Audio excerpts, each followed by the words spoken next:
नमस्कार दोस्तों, जुमाक्सा चैनल में आपका स्वागत है। फिर से मैं आपके सामने एक बहुत महत्वपूर्ण मुद्दे को लेकर प्रस्तुत हुआ हूं। आज अपन देखेंगे नोबेल प्राइज इन मेडिसिन किनको मिला है, किस क्षेत्र में मिला है, उन्होंने क्या रिसर्च की और उसका क्या इंपॉर्टेंस है। तो सवांते पाबू जी को जो है नोबेल प्राइज मिला है मेडिसिन के क्षेत्र में।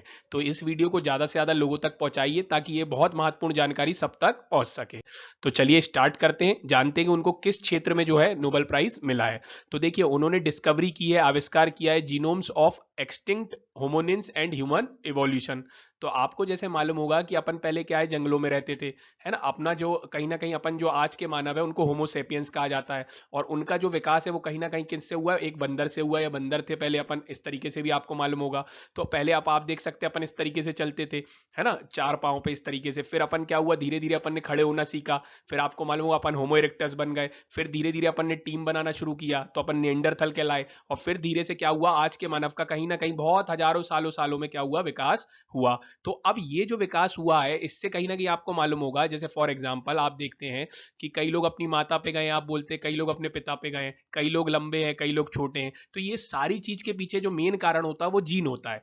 जीन क्या होता है, तो देखिए अपन जो मानव है वो कई कोशिकाओं से मिलकर बने हैं। और कोशिका मतलब जैसे आपको मालूम है एक घर जो है कई ईंटों से मिलकर बनता है, उसी तरीके से एक मानव बहुत सारी ट्रिलियन कोशिकाओं से मिलकर बनता है। तो अब कोशिका के अंदर जो सेल है उसके अंदर क्या होता है, उसका जो केंद्रक होता है जो उसको कंट्रोल करने का काम करता है उसे न्यूक्लियस कहा जाता है। और उसके अंदर डीएनए पाया जाता है और उस डीएनए में जीन होता है। उसी जीन के आधार पर किसी भी व्यक्ति के, आप बोलते हैं ना काला है, गोरा है, ये सारी चीजें वहीं से निर्धारित होती हैं। तो इनने क्या किया है, इस चीज का आविष्कार किया है कि कैसे अपन अपने पूर्वज से आज तक रिजेम्बलेंस खाते हैं, या क्या क्या अपने और उनमें बदलाव हुए हैं, क्या क्या जो अब जैसे क्या होता है अपन किसी वायरस के प्रति क्या होता है, अपनी जो होती इम्यून सिस्टम होता है। तो इम्यून सिस्टम कैसे कार्य करता है वो भी कहीं ना कहीं अपन देखते हैं कि अपने को अपने पूर्वज से कौन सी चीजें मिली है। तो उन्होंने इसी क्षेत्र में क्या किया है, आविष्कार किया है। यहां मैं आपको सरल शब्दों में बताने की कोशिश कर रहा हूं, तकनीकी भाषा में अलग से बायोलॉजी में बताया जाएगा। और आप यहाँ नोबेल प्राइज के लिए देख सकते हैं उनकी खुद की ऑथेंटिकेटेड वेबसाइट पे जाके आपको यहाँ जानकारी दी है और आप उसको रीड कर सकते हैं। उसकी इमेज मैंने यहाँ पे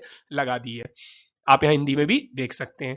अब अपन बात करते हैं इनकी जो रिसर्च है। जैसा कि मैंने आपको बताया अपने कई पूर्वज थे तो अपन निएंडरथल भी कहलाते थे। तो उन्होंने ये देखा कि जो निएंडरथल के डीएनए था उसको पढ़ने की कोशिश की, आज के मानव के डीएनए को पढ़ने की कोशिश की, और उसमें जो है कहीं ना कहीं क्या किया, रिजेम्बलेंस बिठाने की कि क्या क्या चीजें मिल रही है, क्या क्या चेंजेस आ गए, कैसे अपन आज तक विकसित हो गए। तो ये रिसर्च के क्षेत्र में बहुत महत्वपूर्ण टॉपिक है जिसपे बहुत सारे वैज्ञानिक क्या करते हैं, रिसर्च करते हैं और जानने की कोशिश करते हैं। और होता क्या है, जैसे अपने पूर्वज के जो डीएनए है कहीं ना कहीं उनके जो जीवाश्म है, तो जीवाश्मों के अध्ययन को पैलेंटोलॉजी कहा जाता है। और पैलेंटो अब क्या होता है, जीवाश्म जो होते हैं समय के साथ डिग्रेड हो जाते हैं। कैसे डिग्रेड हो जाते हैं, क्योंकि आपको मालूम होगा जैसे अपना खाना रखे रखे खराब हो जाता है, इसी तरीके से क्या होता है जीवाश्म में कई सूक्ष्म बैक्टीरिया से वो क्या होता है, कंटामिनेटेड हो जाता है। या उसमें बहुत सालों में क्या होता है, वहां की जो एनवायरमेंटल कंडीशन होती है, जैसे आप अब अफ्रीका की देखेंगे तो वहां पे क्या होता है, तापमान वगैरह बहुत ज्यादा होता है, तो इसके कारण भी डिग्रेड हो जाता है। और एक बहुत महत्वपूर्ण शब्द प्रचलित है, आर्कियक डीएनए।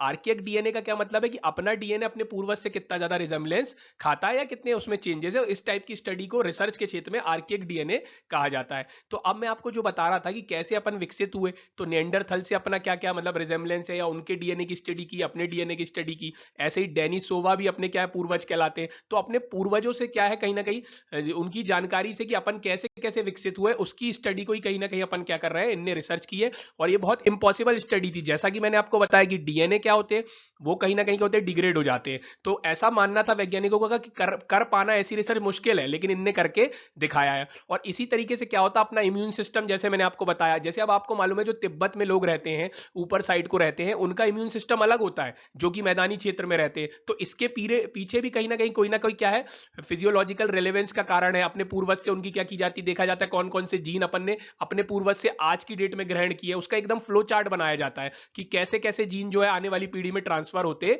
चला गया। तो उसी की इनने क्या की है, कहीं ना कहीं रिसर्च करी है और इस तरीके की जो है चीजें लेके आए, और इसलिए इनको नोबेल प्राइज मिला है मेडिसिन में। अब इंपॉर्टेंट पॉइंट है, नोबेल प्राइज के बारे में जान लेते हैं।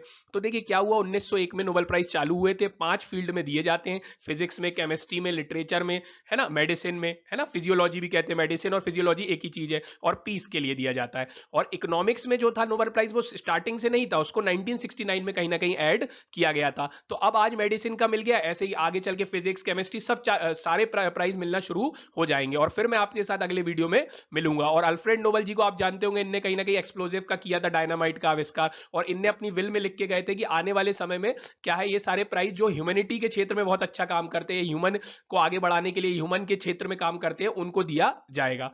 तो आप यहाँ हिंदी में भी देख सकते हैं।